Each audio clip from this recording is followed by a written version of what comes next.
2025 தேசிய ஒருமைப்பாட்டு வாரத்தை ஒட்டி எதிர்வரும் ஜூலை 18, 19ஆம் தேதிகளில் கோலாலம்பூர் கோபுரம் நீல நிற வண்ண விளக்குகளால் ஜொலிக்கவிருக்கிறது. மலேசிய மக்கள் மத்தியிலான நல்லிணக்கத்தையும் ஒற்றுமை உணர்வையும் பறைசாற்றும் வகையில் அந்த ஏற்பாடு செய்யப்பட்டுள்ளது. தேசிய ஒருமைப்பாட்டுத்துறை அமைச்சர் டத்தோ ஏரன் அகோடாகாங் அதனை தெரிவித்தார். ஒருமைப்பாட்டு வாரத்தை விளம்பரப்படுத்துவதில் கோலாலம்பூர் கோபுரம் வியூக பங்காளியாக இணைந்திருப்பது குறித்து அவர் மகிழ்ச்சி தெரிவித்தார்.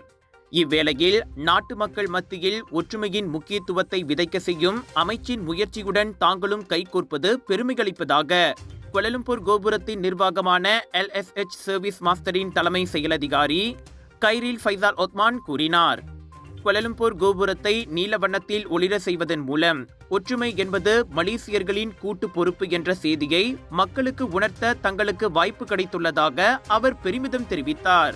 பன்முகத்தன்மை கொண்ட மலேசிய கலாச்சாரத்தை கொண்டாடவும் மக்களிடையே நல்லிணக்கத்தை பேணவும் ஏதுவாக ஒருமைப்பாட்டுத்துறை அமைச்சர் வருடாந்திர நிகழ்வாக இந்த தேசிய ஒருமைப்பாட்டு வாரத்தை நடத்தி வருகிறது. இவ்வாண்டு அக்கொண்டாட்டம் பினாங்கு பத்துகவான் அரங்க வளாகத்தில் ஜூலை 17 முதல் 20 வரை நடைபெறுகிறது.